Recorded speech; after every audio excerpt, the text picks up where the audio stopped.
Welcome to my channel English Sindhi wordy. असांजो अॼु जो टॉपिक आहे ऑल टाइप्स ऑफ नाउन्स। इस्म जा सभई क़िस्म। त असां सां गॾिजी रहिजो ऐं असीं गॾिजी सिखंदासीं। सभ खां पहिरीं सवाल, व्हाट इज़ अ नाउन? इस्म छा आहे? A noun is the name of a person, place, thing or idea. इस्म माण्हू, जाइ, शइ या ख़्याल जो नालो आहे। टाइप्स ऑफ नाउन्स, इस्मनि जा क़िस्म। कॉमन नाउन, इसमें आम।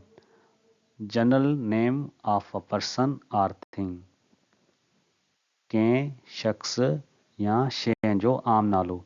एग्जाम्पल्स, मिसाल तौर, बॉय, सिटी, बुक। छोकरो, शहर, किताब।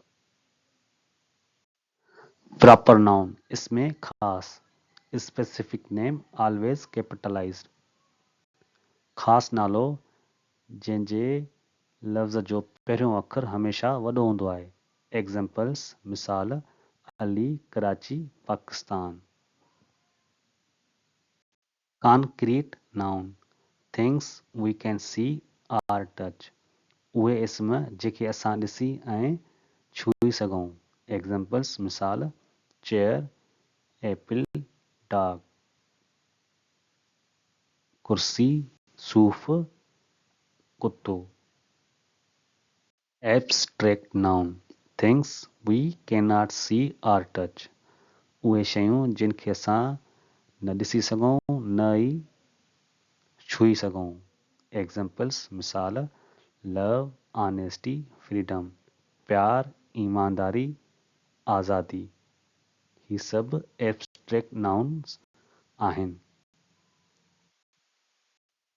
Countable noun, things that can be counted. उहे शयूं जेके ॻणे सघजनि। एग्जाम्पल्स, मिसाल, पेन, कार, स्टूडेंट। कलम, गाॾी, शागिर्द। Uncountable noun, things that can not be counted. उहे शयूं जेके न ॻणे सघजनि। एग्जाम्पल्स, मिसाल तौर, वाटर, राइस, मिल्क। पाणी, चांवर, खीर। कलेक्टिव नाउन, गॾियल इस्म। नेम ऑफ अ ग्रुप, कंहिं ग्रुप जो नालो। एग्जाम्पल्स, मिसाल, टीम, फैमिली, क्राउड। टीम, खानदान, crowd. Material noun, names of materials और सब्सटेंसेस। मादनियाती शयुनि जा नाला। एग्जाम्पल्स, मिसाल, गोल्ड, वुड, आयरन। सोन, काठी, लोह।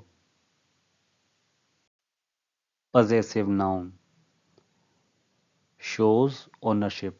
ही उहे इस्म आहिनि जेके मालकियत ॾेखारींदा आहिनि। एग्जाम्पल्स, मिसाल, अलीज़ बुक, अली जो किताब। सारास बैग, सारा जो थेलो। कॉमन मिस्टेक्स, आम ग़लतियूं। वाटर्स न हूंदो आहे, वाटर हूंदो आहे। लव्स न हूंदो आहे, लव हूंदो आहे। Quick practice, identify the noun type. तव्हांखे इहो ॿुधाइणो आहे त ही जेका नाउन आहिनि, इस्म आहिनि, उहे कहिड़े क़िस्म जा इस्म आहिनि। Honesty, team, cold.